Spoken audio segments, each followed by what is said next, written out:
আসসালামু আলাইকুম প্রিয় ফুটবল ফ্যান্স। অনূর্ধ্ব 20 লেভেলের কোপা আমেরিকাতে ক্লাউদিও এচেভেরি কি লেভেলের পারফরমেন্স দিয়েছেন সেটা নিয়ে নতুন করে আপনাদের কোনো কিছু বলার নেই, তবে ক্লাউদিও এচেভেরির বেশ কয়েকটি স্কিল সেট আলাদা একটা ভিডিও অ্যানালিসিসের মাধ্যমে দেখানোর চেষ্টা করছি। এই ম্যাচে যে জিনিসটা তিনি সবচেয়ে অসাধারণভাবে করেছেন সেটা হচ্ছে ডিবক্সটাকে অ্যাটাক করা এবং প্রতিপক্ষ ডিফেন্স লাইনটাকে কীভাবে ভাঙার চেষ্টা করেছেন একটু দেখুন।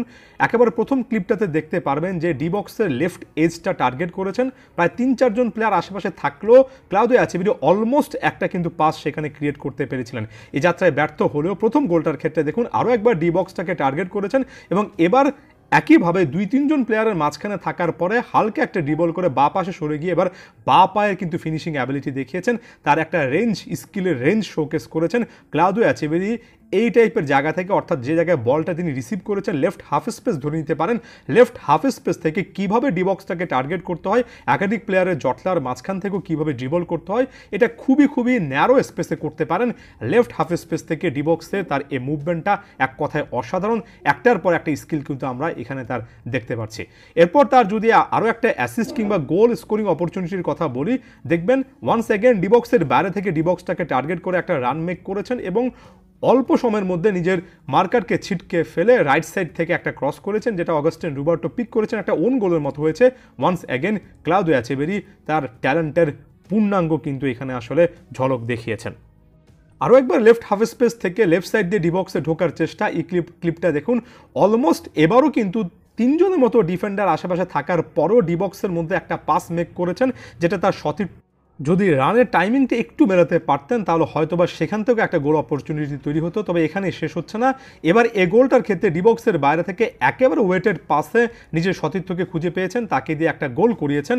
এবং আমরা ডিবক্সের নিয়ে এতক্ষণ আলোচনা করেছি, এখানে অ্যাসিস্টটা ডিবক্সের বাইরে থেকে ছিল, ডিবক্সের বাইরে থেকে তার দ্বিতীয় গোলটার ফিনিশিংটা তো একেবারে প্রেসাইজড একটা শট ছিল, অর্থাৎ শুধুমাত্র ডিবক্সের মধ্যে ঢোকানো। একই ম্যাচে আমরা ডিবক্সের বাইরেও তার অ্যাক্টিভিটি দেখেছি। প্রথম ক্লিপগুলোতে আমরা যখন বারবার করে ডিবক্সের মধ্যে তার রানগুলো দেখেছি, সর্বশেষ ক্লিপগুলোতে ডিবক্সের বাইরে থেকে তার অ্যাসিস্ট, ডিবক্সের বাইরে থেকে অসাধারণ প্লেসমেন্টের মাধ্যমে গোল, এই জিনিসটাই দেখেছি। এই ব্যাপারগুলো ছোট ছোট ক্লিপের মাধ্যমে ব্যাখ্যা করলাম এই জন্যই, কারণ সত্যিকার অর্থে সুপ্রিম এক ট্যালেন্ট।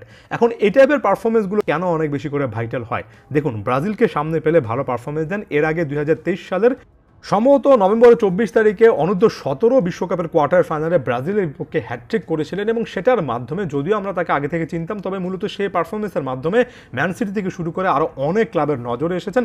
পরবর্তীতে ম্যানচেস্টার সিটিতে তো তার একটা ট্রান্সফার মুভ করেছেন। ম্যান সিটিতে আসলে টিকে যাবেন কিনা নাকি লোনে অন্য কোনো ক্লাবে যাবেন, বিশেষ করে ম্যানচেস্টার সিটি বর্তমান সময়ে যেহেতু একটা বড় রকমের ফারায় যাচ্ছে, এই সময়টাতে এমন টাইপের একজন প্লেয়ারকে নিয়ে সিদ্ধান্ত নিতে ম্যানচেস্টার সিটি একদিক থেকে যেমন অনেক বেশি করে তাড়াহুড়ো করবে, আবার অন্য দিক থেকে খুব একটা বেশি রিস্ক না নেওয়ারও চেষ্টা করবে, কারণ ফিউচার প্রসপেক্ট হিসেবে এই প্লেয়ারদেরকে যথেষ্ট অভিজ্ঞতা নেওয়ার ক্ষেত্রেও ম্যানচেস্টার সিটি আসলে লোন ডিলে পাঠাতেও পারে, এমন সিচুয়েশনে পাঠাতে পারে। অনেক কিছু নির্ভর করছে এচেভেরির মতো একজন ইয়াং প্লেয়ার এমন টাইপের টুর্নামেন্টে কেমন পারফরমেন্স করেন, সেই জন্যই কিন্তু এই টুর্নামেন্ট আসতে না আসতেই তাকে ছেড়ে দিয়েছে তার বর্তমান ক্লাব ম্যানচেস্টার সিটি, এবং ক্লিয়ারলি ক্লাউদিও এচেভেরির এই পারফরমেন্সগুলো তারা খুবই ক্লোজলি মনিটর করছে। এই সময়টাতে, এই টুর্নামেন্টটাতে ক্লাউদিও এচেভেরির ইন্ডিভিজুয়ালি ভালো খেলাটা অনেক বেশি দরকার। এচেভেরি সেই জিনিসটা করতে পারছেন, প্রথম ম্যাচে করতে পেরেছেন, ক্যাপ্টেন হিসেবে সেই জিনিসটা করতে পারছেন, সেটা সত্যিকার অর্থে তার জন্য সব দিক থেকে অসাধারণ ফ্যান্টাস্টিক একটা কিন্তু রেজাল্ট তার ক্লাব ক্যারিয়ারও নিয়ে আসবে। এই জন্য এচেভেরির এই টাইপের পারফরমেন্সটাকে আমি আরও বেশি করে হাইলি রেট করি। ধন্যবাদ সবাইকে।